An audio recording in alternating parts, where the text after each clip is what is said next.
Section 15 से 20 CPC का बताता है कि भाई किस कोर्ट में जाना है। अब कॉज ऑफ एक्शन अराइज हो गया, ठीक है। मान लो आपका कॉन्ट्रैक्ट किसी ने ब्रीच कर दिया, अब आपको कंपनसेशन चाहिए। अब आप किस कोर्ट में जाओगे, क्योंकि बहुत सारी कोर्ट्स हैं, कोई एक कोर्ट तो है नहीं, बहुत सारी कोर्ट्स हैं, किस कोर्ट में जाओगे। अब सीपीसी में ये चीज़ हल्की सी कंपैरेटिवली कॉम्प्लिकेटेड है एज़ कम्पेयर टू सीआरपीसी।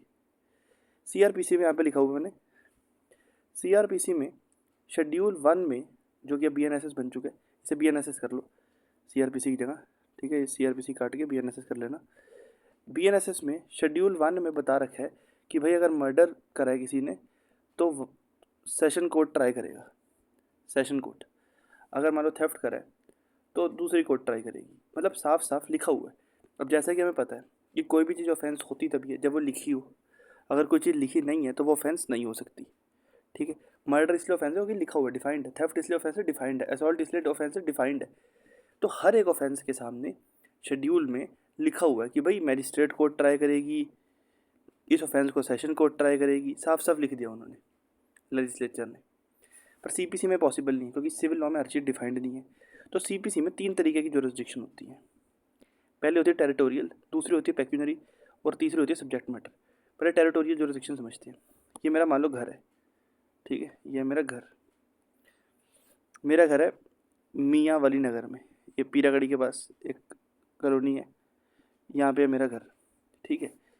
हमारी जो पड़ती है कोर्ट, ये कोर्ट है, ठीक है। हमारी डिस्ट्रिक्ट कोर्ट, ओ सॉरी, हमारी पड़ती है 30,000 कोर्ट। अब हमारी ये कोर्ट पड़ती है, स्टेट गवर्नमेंट डिटरमाइन करती है। तो अगर हम इस प्रॉपर्टी से रिलेटेड, ये जो हमारा घर है, इससे रिलेटेड डिस्प्यूट होगा तो टेरिटोरियल जुरिस्डिक्शन होगी हमारी यहाँ की, ठीक है। अगर हमारा प्रॉपर्टी रिलेटेड डिस्प्यूट है कोई तो टेरिटोरियल जुरिस्डिक्शन होगी 30,000, क्योंकि हम रहते यहाँ पे हैं। रहते की बात नहीं है, सॉरी, क्योंकि हमारी जो सब्जेक्ट मैटर है, जो हमारी अचल संपत्ति है, क्योंकि वो यहाँ पे है, वो मियाँ वाली नगर में है। और मियाँ वाली नगर आते हैं 30,000 के अंदर, तो हम जाएंगे 30,000। तो ये तो होगी टेरिटोरियल जुरिस्डिक्शन। अब तुम रोहिणी में रहती हो और जिस प्रॉपर्टी में तुम रहते हो उस प्रॉपर्टी से रिलेटेड कोई डिस्प्यूट राइज हो जाता है तो रोहिणी कोर्ट पड़ेगी तुम्हारी जुरिस्डिक्शन। तुम द्वारका में रहते हो तो द्वारका कोर्ट पड़ेगी तुम्हारी जुरिस्डिक्शन। हो सकता है द्वारका रहते हो तो कोई और भी हो सकती है कोर्ट, वो तो स्टेट गवर्नमेंट ने डिफाइन कर रखा होता है, वो वेबसाइट वगैरह में ढूंढोगे मिल जाएगा। मुद्दा ये है कि भाई स्टेट गवर्नमेंट बता देती है कि इस कोर्ट, ये एरिया के ये एरिया इस कोर्ट के अंदर आता है, तो अगर कोई डिस्प्यूट होगा तो इस कोर्ट में जाना है। तो ये तो होगी टेरिटोरियल जुरिस्डिक्शन। अब आते हैं पेक्यूनरी जुरिस्डिक्शन। पेक्यूनरी जुरिस्डिक्शन का क्या मतलब होता है? एग्जाम्पल है, ठीक है। एक है स्मॉल कॉजेस कोर्ट, एक मान लो डिस्ट्रिक्ट कोर्ट, और एक है हाई कोर्ट। अब हाई कोर्ट की पेक्यूनरी जुरिस्डिक्शन है मान लो 1 करोड़ रुपए। एग्जाम्पल दे रहा हूँ बस, क्या हो गया 1 CR 1 करोड़। इसकी है मान लो 3 लाख तक, 3 लाख तक है इसकी, ठीक है। 0 0 रहा लिख रहे हैं। इसकी है 3 लाख और इसकी है 5,000। तो मतलब अगर 5,000 रुपये से नीचे का मैटर है तो तुम जाओगे स्मॉल कॉजेस कोर्ट। एग्जाम्पल है ये, एग्जाम्पल है, ठीक है। अगर 5,000 रुपये तक का मैटर है तो स्मॉल कॉजेस कोर्ट में जाओगे। अगर 5,000 से ज़्यादा है तो 3 लाख से कम है तो डिस्ट्रिक्ट कोर्ट में जाओगे। गलत लिख दिया मैंने, ठीक है। और अगर 3 लाख से ऊपर है मैटर, अगर 3 लाख से ऊपर है मैटर तो तुम जाओगे हाई कोर्ट, 3 लाख प्लस। अब पेक्यूनरी जुरिस्डिक्शन जो होती है ना, इसका मतलब है वो अमाउंट, सब्जेक्ट मैटर की वैल्यू कितनी है, थोड़ा सा कैलकुलेट करने का प्रोसीजर अलग होता है कि सब्जेक्ट मैटर निकले, पेक्यूनरी जुरिस्डिक्शन निकलेगी कैसे। मान लो कॉन्ट्रैक्ट किसी ने तुम्हारा ब्रीच करा, अब तुम्हें कैसे पता लगेगा कि कौन सी कोर्ट में जाना है, उसकी वैल्यू है। तो उसके लिए अलग अलग एक्ट्स हैं, वो हमारा पढ़ने का विषय नहीं है। बात यह है कि डिफाइन कर रखा है कि भाई स्मॉल कोर्ट कोर्ट के पास इतने तक का मैटर जाएगा, स्टेट गवर्नमेंट बताती है। डिस्ट्रिक्ट कोर्ट के पास इतने तक का रहेगा, हाई कोर्ट के पास इतने तक का मैटर आएगा, ठीक है। जितनी भी वैल्यू, मान लो किसी का कॉन्ट्रैक्ट ब्रीच हुआ और उसकी सूट की वैल्यू निकली, क्योंकि जो भी प्रोसीजर है निकालने का, ठीक है, जो भी प्रोसीजर है निकालने का, वो प्रोसीजर हमें पढ़ने की जानने की जरूरत नहीं है। उस प्रोसीजर को अप्लाई करने के बाद सूट की वैल्यू निकलती है 10 लाख रुपए, तो वो इंसान जाएगा हाई कोर्ट में। अगर सूट की वैल्यू निकलती है 3,000 रुपये तो वो जाएगा स्मॉल कॉजेस कोर्ट में, ठीक है। लोएस्ट ग्रेड कोर्ट में जाया जाता है। अब सोचने वाली बात है, 4,000 रुपये का मैटर है, अगर 4,000 रुपये तक का मैटर है तो जा तो बंदा हाई कोर्ट में भी सकता है, क्योंकि 3 लाख से ऊपर के मैटर जब ले सकती है हाई कोर्ट, तो क्या 4 हज़ार के ले सकती है? बिल्कुल ले सकती है। क्या डिस्ट्रिक्ट कोर्ट में ले सकती है 4 हज़ार का? बिल्कुल ले सकती है। पर लोएस्ट ग्रेड कोर्ट में जा जाता है, सबसे जो छोटी कोर्ट पड़ रही है। अब मान लो 50 हज़ार छोड़ो, अगर 2.5 लाख रुपए का मैटर है, तो 2.5 लाख रुपए का मैटर है तो तुम स्मॉल क्लोज कोर्ट में तो जा ही नहीं सकते, क्योंकि वो तो नहीं 5 हज़ार रुपये तक कर सकती है। हाई कोर्ट में भी तुम जा सकते हो, क्योंकि 2.5 लाख रुपए तक है ना। जब हाई कोर्ट 3 लाख से ऊपर का ले सकती है, तो 2.5 लाख का नहीं ले सकती क्या? बिल्कुल ले सकती है। पर तुम जाओगे डिस्ट्रिक्ट कोर्ट में, क्योंकि तुम्हें लोएस्ट ग्रेड कोर्ट में जाना है, जो सबसे छोटी कोर्ट है। तो ये हो गया पेक्यूनरी जुरिसडिक्शन। अब आते हैं सब्जेक्ट मैटर जुरिसडिक्शन पे। सब्जेक्ट मैटर जुरिसडिक्शन का मतलब होता है कि जो डिस्प्यूट है वो है किस चीज़ का। रेंट रिलेटेड मामला है, एविक्शन रिलेटेड मामला है, कॉन्ट्रैक्ट का ब्रीच हुआ है, प्रॉपर्टी का पार्टीशन करवाना है, डिफेमेशन का सूट है। ठीक है, किस चीज़ का सूट है, मामला क्या है, सब्जेक्ट मैटर क्या है, ये उसके हिसाब से डिटरमाइन होता है। तो तीनों को ही देख के बंदा अपना केस फाइल करता है कि टेरिटोरियल जुरिसडिक्शन भी होनी चाहिए। अब मान लो मेरा घर है मियाँ वाली नगर में, पड़ती है 30 हज़ार की कोर्ट, मैं रोहिणी कोर्ट में लाता हूँ, गलत। मान लो मेरी प्रॉपर्टी की वैल्यू है 10 लाख रुपए, मैं चले जाता हूँ, जाना मुझे चाहिए था डिस्ट्रिक्ट कोर्ट में, मैं चले जाता हूँ हाई कोर्ट में, गलत, क्योंकि सबसे छोटी कोर्ट में जाना है। सब्जेक्ट मैटर मेरे को पार्टीशन रिलेटेड मैटर था, मैं रेंट वाली कोर्ट में चले जाता हूँ। एग्जाम्पल दे रहा हूँ मैं सारे, वो भी गलत। ठीक है, तो तीनों चीज़ों का ध्यान देना है। ये तो दिक्कत आ जाती है। अब दिक्कत क्या आती है वो हम बाद में पढ़ेंगे सीपीसी में। तो एक भी चीज़ गलत कर दी तो दिक्कत आ जाती है। अब सेक्शन 15 जो मैंने बात बताई दी है, सेक्शन 15 बताता है कि भाई लोएस्ट ग्रेड कोर्ट में जाना है। एक सेकेंड, ये लिखा, जूम करूँगा। सेक्शन 15 सेज मेरी जुरिसडिक्शन लोएस्ट सिविल कोर्ट में फॉल करती है, डिस्ट्रिक्ट कोर्ट में भी फॉल करती है और हाई कोर्ट में भी फॉल करती है। तो एज़ पर सेक्शन 15 मैं लोएस्ट सिविल कोर्ट में जाऊँगा, lowest grade court of hierarchy of courts में केस जाएगा। ठीक है, ये बता ही दिया मैंने अभी कि सबसे छोटी कोर्ट में केस जाता है। यहाँ पे ये थोड़ा सा बता रखा है, क्योंकि मैंने अभी स्टार्टिंग में बताया आप लोगों को कि किस कोर्ट में जाऊँ, वो बताता है सेक्शन 15 से 20। तो सेक्शन 15 तो हमने देख ही लिया। एक सेकेंड, सेक्शन 15 हमने देख ही लिया। सेक्शन 16, 17, 18 जो है ना, वो अचल संपत्ति से रिलेटेड है, इमूवेबल प्रॉपर्टी से रिलेटेड डिस्प्यूट है, तो हम रेफर करते हैं सेक्शन 16, 17, 18 को। और अगर मैटर जो है वो मूवेबल प्रॉपर्टी से रिलेटेड है, या फिर किसी इंसान ने कुछ गलत करा और तुम्हें उससे कंपनसेशन चाहिए, उसके लिए हम रेफर करते हैं सेक्शन 19। ठीक है, और अगर कोई एक्शन इन अदर सूट, अगर कोई दूसरा सूट है, कोई मिसलेनियस मैटर है, तो उसके लिए हम रेफर करते हैं सेक्शन 20। अब सेक्शन 15 का ऑब्जेक्ट क्या है कि भाई मैं क्यों लोएस्ट ग्रेड कोर्ट में जाऊँ, मैं क्यों नहीं हाई कोर्ट में जा सकता, चाहे मेरा मैटर स्मॉल क्लोज कोर्ट में फॉल कर रहा है, डिस्ट्रिक्ट कोर्ट में फॉल कर रहा है, क्यों नहीं जा सकता मैं? क्योंकि हर आदमी चाहेगा कि वो हाई कोर्ट में जाए, चाहे मैटर की वैल्यू कितनी भी है। इसलिए लेजिस्लेचर ने साफ साफ बता दिया कि भाई तुम्हें सबसे छोटी कोर्ट में जाना है, जिसमें तुम्हारा मैटर फॉल कर सकता है। अब इसका ऑब्जेक्टिव ये है कि higher court should not be unnecessarily overcrowded. भाई हाई कोर्ट के पास पहले ही बहुत सारे मैटर्स होते हैं, हायर कोर्ट के पास हमें वैसे ही बहुत ज़्यादा मैटर होते हैं, और मैटर होते हैं वो होते भी बड़े हैं। अब तुम 5 हज़ार रुपये का मैटर लेके अगर हाई कोर्ट के पास ले जाओगे, दूसरी तरफ हाई कोर्ट के पास 500 करोड़ का मैटर आ रखा है। अब ये तो सच बात है कि सबको न्याय मिलना चाहिए, पर यार एक बार थोड़ा सा ऑब्जेक्टिवली भी सोचो। 5 करोड़ और 5 हज़ार और 500 करोड़ का मैटर अगर एक ही कोर्ट देखेगी तो सुनने में भी अजीब लगता है ना, अटपटा लगता है कि ये क्या बात है। इसलिए बाइफर्केशन करना जरूरी था। और ये वाला रीज़न तो है ही जो सर ने लिखवा रखे हैं, जिन सर से मैंने पढ़ाई करी है, कि ओवर क्राउडेड हो जाएंगी कोर्ट्स। ये हाई कोर्ट में सारे अगर जा रहे हैं, चाहे 5 हज़ार का मैटर, चाहे 50 लाख का मैटर है, तो कितना ज़्यादा बर्डन बढ़ जाएगा। दूसरा reason, to avoid inconvenience to parties and their witness. ठीक है, ये भी एक रीज़न है। Section 15 is a rule of procedure, section 15 rule of procedure है, ये लिखा हुआ। हो सकता है राइटिंग समझ ना आए, क्योंकि कोचिंग में जब सर बोल रहे होते हैं वो काफ़ी फास्ट बोलते हैं और तुम्हें सब कुछ लिखना पड़ता है। वो डिक्टेट नहीं करवाते, वो समझा रहे होते हैं, वो समझा रहे हैं और तुम्हें लिखना है। जैसे मैं बोल रहा हूँ, अब आप लोगों को अगर ये मेरी बातें लिखनी हो तो फिर थोड़ी इस तरीके की राइटिंग आती है। तो मैं जो भी लिखा हुआ है ना, मैं सब कुछ बोल ही रहा हूँ। Section 15 is the rule of procedure. If a higher court, ये बोल रहा हूँ, if a higher court tries the suit despite even objection by the defendant, the decree passed by higher court will not be nullity. It will, इससे पहले हम ये पढ़ते हैं ताकि कंफ्यूजन कम हो जाए। एक सेकंड रुको।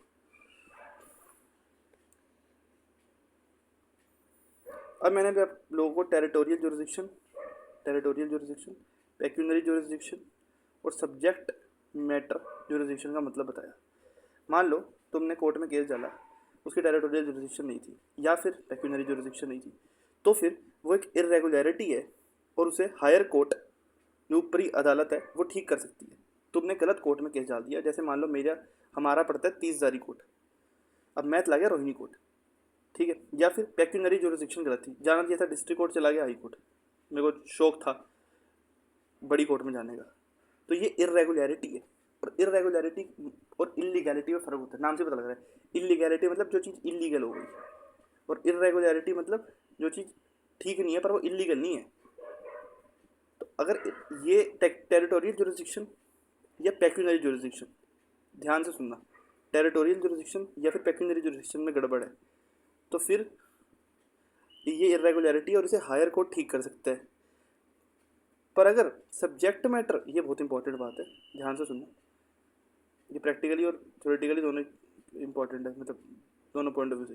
अगर सब्जेक्ट मैटर जुरिसडिक्शन में कोई गड़बड़ है, नहीं थी सब्जेक्ट मैटर जुरिसडिक्शन, गलती से तुम रेंट वाली कोर्ट में चले गए, तुम्हें जाना पार्टीशन वाली कोर्ट में चाहिए था, तो फिर ये डिक्री वॉइड हो जाएगी। अगर सब्जेक्ट मैटर जुरिसडिक्शन नहीं थी तो फिर डिक्री वॉइड हो जाएगी, वॉइड, बहुत इंपॉर्टेंट चीज़ है, इंपॉर्टेंट बात है ये। प्रैक्टिकली सोचो क्या रीज़न है, लेजिस्लेचर कोई भी बात ऐसे ही नहीं बोल देता, रीज़न क्या हो सकता है इसका। अगर टेरिटोरियल या पेक्यूनरी जुरिसडिक्शन कोर्ट की नहीं है और तुम चले गए, अब ध्यान से सोचो, तुम्हें जाना चाहिए था डिस्ट्रिक्ट कोर्ट में, ठीक है, तुम चले गए हाई कोर्ट में, हाई कोर्ट ने ट्राई कर दिया, हाई कोर्ट के पास पेक्यूनरी जुरिसडिक्शन नहीं थी सेक्शन 15 के हिसाब से, हाई कोर्ट के पास, या हाई कोर्ट के एग्जांपल हटा दो, हाई कोर्ट के एग्जांपल हटा दो, कंफ्यूजन हो जाएगी बाद में, ए और बी करके बताता हूँ। तुम्हें कोर्ट ए में जाना चाहिए था, टेरिटोरियल जुरिसडिक्शन की पहले बता रहा हूँ, तुम बी में चले गए, ए में जाना चाहिए था, बी में चले गए, बी की टेरिटोरियल जुरिसडिक्शन नहीं थी, बी की नहीं थी, ठीक है, ए की थी, तुम गए बी में, तुम किस में गए, बी में गए तुम। अब ये गलत बात है, ठीक है, गलत बात है, क्योंकि स्टेट गवर्नमेंट ने बता दिया कि भाई तुम्हें इस कोर्ट में जाना है तो तुम्हें उसी में जाना चाहिए, बात ही गलत है। पर ये इतनी गलत बात नहीं है कि किसी के साथ अन्याय हो जाएगा। भाई अगर मेरा मैटर रोहिणी कोर्ट सुन लेगी तो वो एज पर लॉ मेरे को 30,000 कोर्ट भी जाना चाहिए, वो गलत बात है। पर रोहिणी कोर्ट में भी कॉम्पिटेंट कोर्ट है तो कोर्ट ही वहाँ पे भी बैठे जो जुडिशियल ऑफिसर ही है, तो मेरा सूट तो ट्राई कर ही सकते हो, ठीक है, कायदे से मुझे जाना 30,000 ही, मैं ये नहीं कह रहा कि वहाँ पे जहाँ चले जाओ रोहिणी कोर्ट में कोई फर्क नहीं पड़ेगा, मैं बिल्कुल ये नहीं कह रहा, मैं कह रहा हूँ वहाँ पे भी तो जुडिशियल ऑफिसर ही बैठे हैं, तो उनके पास पूरी फुल नॉलेज है और वो मेरा मैटर ट्राई तो ठीक करेंगे, उसके उन्होंने मैटर ट्राई कर दिया, इससे किसी के साथ अन्याय नहीं होगा, ठीक है। वैसे अगर अन्याय हो जाए तो अलग बात है, मतलब सिर्फ इसलिए अन्याय नहीं हो जाएगा, सिर्फ इस बात पे कि भाई टेरिटोरियल जुरिसडिक्शन गलत थी, सिर्फ ये रीजन पे अन्याय नहीं हो जाएगा।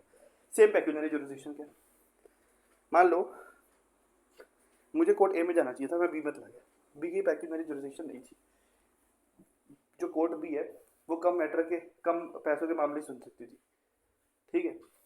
अब इस सिचुएशन में सुन तो वो कम पैसों के मामले सकती थी, पर इससे वहाँ पे भी वही वाली बात है, बैठे तो वो जुडिशियल ऑफिसर है, नॉलेज तो उन्हें फुल है, सिर्फ इस रीजन की वजह से किसी का अन्याय नहीं हो जाएगा। पर अगर हम सब्जेक्ट मैटर जुरिसडिक्शन की बात करें, एक कोर्ट जो रेंट के मामले सिर्फ सुनती है, वो उसकी रेंट में एक्सपर्टीज ज़्यादा है, जुडिशियल ऑफिसर को सब कुछ आता है पर एक्सपर्टीज उसकी रेंट में ज़्यादा है, तो वहाँ पे अगर डिफेमेशन का मामला लेके चले जाओगे, एग्जाम्पल दे रहा हूँ, सारे के सारे एग्जाम्पल है ये, तो वो कोर्ट हो सकता है उतनी ज़्यादा उसके पास, क्योंकि डिफेमेशन के उतने मैटर्स नहीं आते, तो हो सकता है कि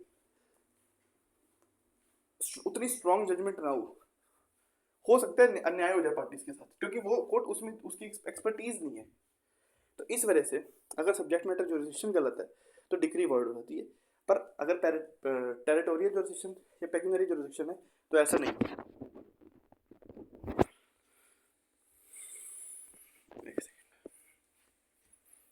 तो यहाँ पे मैंने क्या लिखा था, if a higher court tries the, अब सबको समझ आ रहा है, if a higher court tries the suit despite even objection by the defendant, the decree pass by higher court will not be nullity, ठीक है। यहाँ पे टेरिटोरियल जुरिसडिक्शन और पेक्यूनरी जुरिसडिक्शन की बात हो रही है, it will be irregularity not illegality, superior court is not barred from using jurisdiction of lower court but not vice versa, superior court पे कोई बार नहीं लगा रखा कायदे से स्मॉल लोएस्ट ग्रेड कोर्ट में क्या जाना चाहिए, इस वाली बात को फिलहाल छोड़ दो, बाद में खुद समझ जाओगे इसका क्या कंटेक्स्ट है, इसे फिलहाल छोड़ दो इस बात को, ये वाली बात को।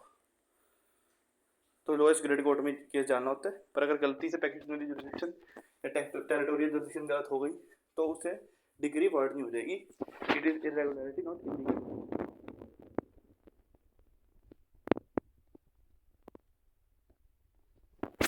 In case suit is instituted before lower court which does not have pecuniary jurisdiction, what will be the lower court do? भाई तुमने 10,000 रुपये तक की, वो जो कोर्ट है वो 10,000 रुपये तक के मामले सुन सकती थी, तुम्हारे मैटर की वैल्यू थी 50 लाख रुपए। अब क्या करेगी lower court? What will lower court do?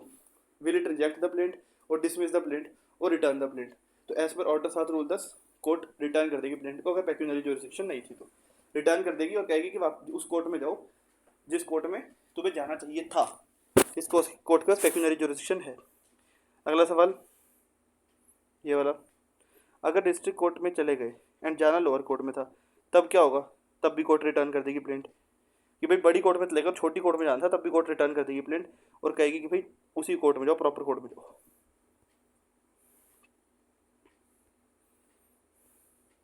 Lower court ने ट्राई कर लिया एंड डिक्री पास कर दी, बट उस कोर्ट की पेक्यूनरी जुरिडिक्शन नहीं थी, then it will be regularity, वही वाली बात, एंड नॉट इलीगैलिटी।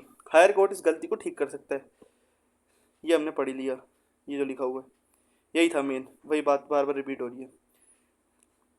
अब पेक्यूनरी जुरिडिक्शन डिसाइड कौन करता है? प्लेंटिफ। प्लेंटिफ सूट डाल रहा है, प्लेंटिफ को रिलीफ चाहिए, प्लेंटिफ पेक्यूनरी जुरिडिक्शन डिसाइड करता है। डिसाइड का मतलब यहाँ पे ये है कि वो पूरा प्रॉपर तरीके से कैलकुलेशन होती है, वो कैलकुलेट करता है कि उसके सूट की वैल्यू कितनी है। अब वो कैलकुलेशन कैसे होती है वो पेपर में बिल्कुल भी नहीं आता, ठीक है। मान लो उसका ब्रीच ऑफ कॉन्ट्रैक्ट का केस है, ब्रीच ऑफ कॉन्ट्रैक्ट का, तो वो प्रॉपर कैलकुलेट करता है। कैलकुलेट करने के बाद मान लो 5,000 रुपये तक आया मैटर की वैल्यू, तो वो प्रॉपर कोड देखता है कौन सी बनती है और उसमें जाके ये 5 लाख क्यों लिख दिया मैंने, चलो मान लो 5 लाख रुपये बनती है सूट की वैल्यू, तो वो उस प्रॉपर कोर्ट में जाएगा और सूट फाइल करेगा। प्लेंटिफ डिसाइड करता है, ठीक है। ही इज़ द डोमिनस लिटस, ये याद कर लेना, इससे अच्छा इंप्रेशन पड़ता है। प्लेंटिफ इज द डोमिनस लिटस, वो डिसाइड करता है। दूसरा सवाल, suppose courts pecuniary jurisdiction is 10 lakh रुपए एंड प्लेंटिफ का सूट है 15 लाख का, पर वो इंटेंशनली सूट को 10 लाख का बना देता है। अब देखो, प्लेंटिफ हमेशा कोशिश करेगा, हमेशा का मतलब कोशिश करते हैं कि लोग काफ़ी ज़्यादा कि 10 लाख अगर सूट की वैल्यू है, या हम एग्जाम्पल को लेके चलते हैं, अगर सूट की वैल्यू 15 लाख है तो हम उसे 10 लाख दिखा देते हैं। ये मैं क्या कर रहा हूँ? अगर सूट की वैल्यू, यार कॉमा गलत लगा दिया, हद कर दी, एक सेकेंड।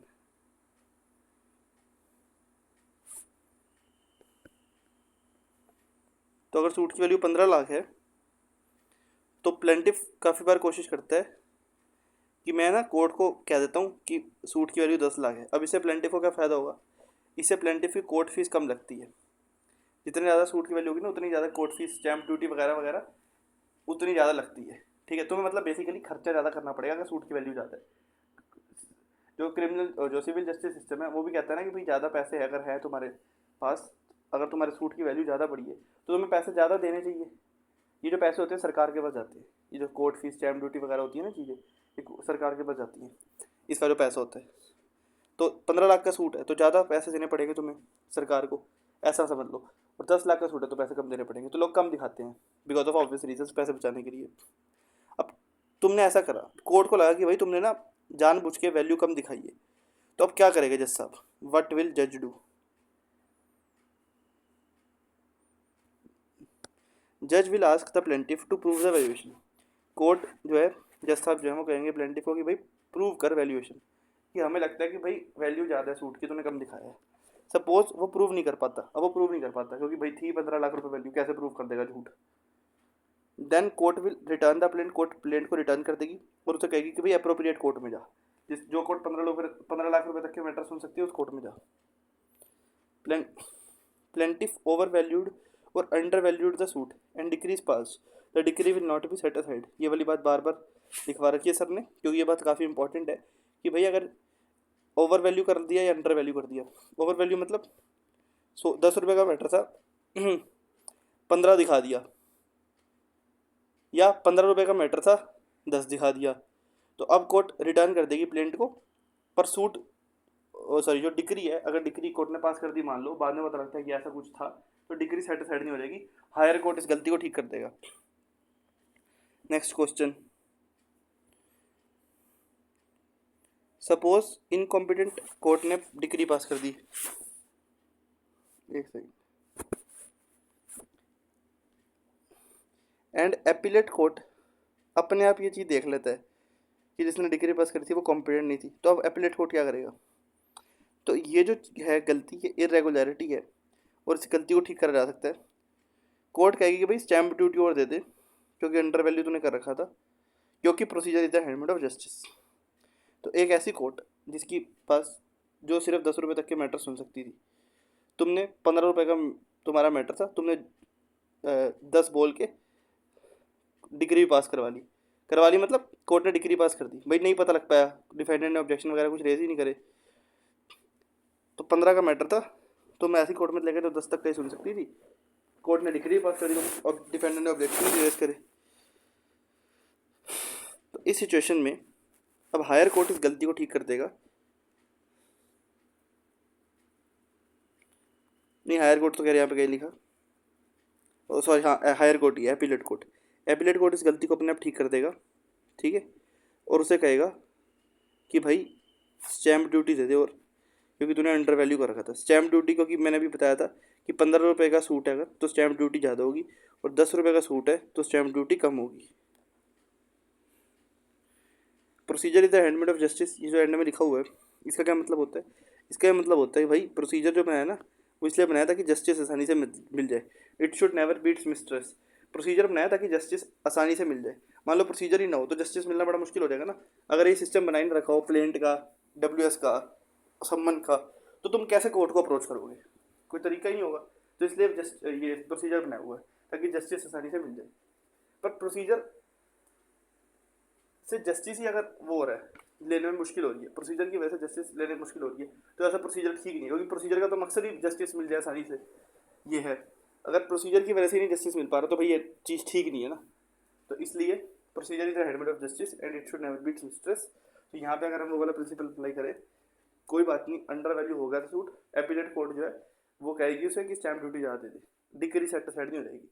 कोर्ट भाई डिग्री पास करती है, ट्रायल चलता है, ट्रायल चलने में बहुत साल लग जाते हैं। कोर्ट ने इतना लंबा ट्रायल चलाया, डिग्री पास करी, इतने विटनेस आए, इतने एविडेंस आए, उसके बाद सिर्फ इसलिए कि कोर्ट के पास पेक्यूनरी जुरिसडिक्शन नहीं थी, इसलिए अगर डिग्री सेटिस्फाइड कर देंगे तो ये ज़्यादा बड़ा अन्याय हो जाएगा। एक बार सोच के देखो। तो इसलिए कोर्ट इतना कह देगी कि भाई और ज़्यादा स्टैम्प ड्यूटी दे दे।